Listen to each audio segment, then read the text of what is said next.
I saw my eyelashes, the suffocating, metallic tang of frostbite creeping up my throat. That was how I died in my first life, locked inside the industrial walk-in freezer of our flagship restaurant. Julian, my fiancé, stood on the other side of the heavy hydraulic door. He held my great-grandmother's leather-bound recipe book to his chest. His masterpiece, he called it. My legacy, stolen to secure a $50 million syndicate investment. He watched me freeze through the reinforced glass, his eyes hollow, calculating, and parasitic. The cold took my heart. Then, the universe blinked. The freezing void snapped into the blistering heat of a gas burner. The sharp, unadulterated scent of reducing balsamic and the heavy clank of copper. Pans jolted my spine. I was breathing. My fingers were warm. No ice, no frost. I touched the pristine stainless steel of the prep counter. The digital clock on the wall glowed red. October 14th, the day before the syndicate pitch. The day before he murdered me. Are you even listening to me? I turned. Julian stood there, wiping his hands on a linen towel. His pristine white chef's coat was unblemished. His jaw was set in that familiar, pathetic shape of manufactured stress. This pitch is everything, he said, stepping closer, his voice dropping into that honeyed, manipulative cadence. I need the book, Ilara. I need your family's journal for the final tasting. If I don't present the crimson truffle reduction, the investors walk. We do this together, remember? In the past life, I fought him. I screamed. I told him it was my heritage. This time, I didn't move. I looked at the parasitic ambition crawling behind his eyes. I felt absolutely nothing. Of course, I said. My voice was a flat, mechanical deadpan. Take it. It's yours now. Julian paused. He had braced himself for a war. His shoulders had been tense, anticipating my usual fiery defense of the heirloom recipes. When I simply handed him the worn, leather-bound book from the shelf, his eyes narrowed in momentary confusion. But his ego was too vast, too suffocating to allow for suspicion. He took the book. His fingers grazed mine and I didn't flinch. I just stared, letting my emotional void absorb his false charm. You're making the right choice, he whispered, kissing my forehead. It felt like the touch of a corpse. When we get this funding, I'll make sure they know how much you supported me behind the scenes. I'll make you a partner. Lies. Calculated, pristine lies. I know you will, Julian, I replied, my tone perfectly even.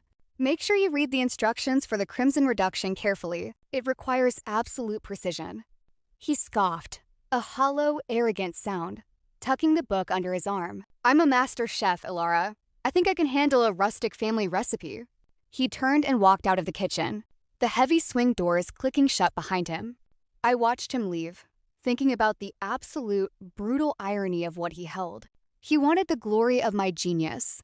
So I stepped aside and let him take the full, unedited blast of it. He thought he possessed a golden ticket to culinary immortality. He didn't know he was holding a live, ticking explosive. I picked up a paring knife and methodically sliced a shallot. The rhythmic, metallic tap against the cutting board was the only sound in the empty kitchen. I didn't feel anger. Anger is a messy, hysterical emotion. I felt only a profound, chilling clarity. Julian was a parasite who had spent 3 years feeding off my talent, plating my creations, and accepting the accolades. Tomorrow, he would stand under the brightest lights in front of the wealthiest palates in the city, and he would do it completely alone. The trap required no effort on my part. That was the beauty of it. It was already set, hidden within the intricate chemistry of the recipe he had stolen. The crimson truffle reduction wasn't just a sauce. It was a volatile emulsion. My great-grandmother had engineered it decades ago, utilizing a highly unstable alkaline root imported from the deep Mediterranean. In the journal, the ingredients and base ratios were listed in perfect, flowing calligraphy. But what was omitted, what was passed down only by oral tradition, whispered from mother to daughter, was the temperature stabilization sequence. If the root extract hit boiling fat without a preliminary shock of sub-zero liquid nitrogen, the molecular structure didn't just separate, it violently expanded. It reacted with the ambient oxygen and the lipids in the truffle oil, creating a rapid, localized thermal rupture, a chemical bomb masquerading as haute cuisine. I spent the evening meticulously cleaning my station. I polished the copper pans until they shone like mirrors. I wiped down the epoxy floors. erasing every trace of myself from Julian's kitchen. I didn't warn him. I didn't adjust the pantry inventory. I simply packed my personal knives into their leather roll, locking the clasps with a satisfying, heavy snap. I imagined him in his office, poring over the pages, his arrogant mind translating my family's legacy into dollar signs. He wouldn't test the recipe tonight. The ingredients were too rare, too expensive. He had exactly enough for the presentation. He would fly blind into the most important performance of his life, relying solely on his inflated sense of superiority. I left the restaurant at midnight, breathing in the crisp autumn air, untouched by the frost that had once killed me. The syndicate pitch took place in the glass-walled penthouse dining room of the Zenith Hotel. I arrived early, slipping into the observation gallery reserved for junior staff and assistants. The room was a fortress of wealth. 5 billionaires sat at a long marble table, their expressions bored, expecting perfection. Julian stood at the live-action induction station in the center of the room. He was holding court, narrating his culinary journey with sickening charisma. "For the final course," Julian announced, his voice echoing off the pristine glass, "I present a recipe I have spent years perfecting, a crimson truffle reduction, seared over a 5 Wagyu, a testament to innovation." He lied with such fluid, practiced ease. From the gallery, I watched his hands. He was nervous, though he hid it well. He brought the truffle oil and beef fat to a rolling, smoking simmer in a deep cast-iron skillet. The temperature was soaring past 400 degrees. Then he reached for the glass vial of the alkaline root extract. I leaned against the brass railing. I didn't blink. I didn't breathe. He uncorked the vial. He didn't have the liquid nitrogen. He had no ice bath. He had nothing but his stolen book and his staggering, unadulterated hubris. He tipped the vial over the roaring skillet. The moment the crimson liquid made contact with the boiling lipids, the laws of chemistry violently asserted themselves. There was no hiss. There was a concussive, deafening crack. A geyser of boiling, acidic oil and vaporized truffle erupted from the pan with the force of a hydraulic press.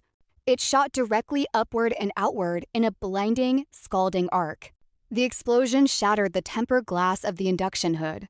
Julian didn't even have time to scream before the blast hit him face on.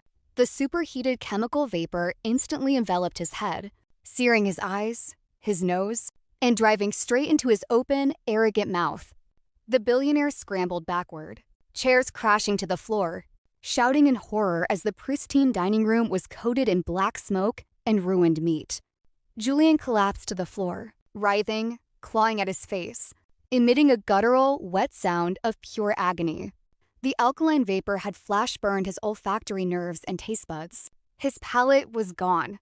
His career, his art, his identity, annihilated in a single microsecond of sheer incompetence. The penthouse erupted into chaos. Security guards rushed the floor with fire extinguishers. Paramedics were called. Sirens wailed in the distance. I stood perfectly still in the gallery, watching the thick white foam coat Julian's writhing body. I felt no pity. I felt no urge to laugh or cheer. I looked down at the man who had locked me in a freezer to die, now permanently ruined by his own desperate greed. There was only a beautiful, hollow emptiness in my chest. The scales were balanced. I picked up my bag. I didn't look back as I walked down the carpeted hallway, the frantic screams fading behind the heavy doors. I stepped into the elevator, pressed the button for the ground floor, and watched the numbers descend. Tomorrow, I would open my own kitchen. Today, I was simply taking out the trash. If you were reborn, would you warn your betrayer? Or would you step aside and let them light their own match? Let me know in the comments down below. Hit subscribe and turn on notifications. You won't want to miss the next time karma comes to collect.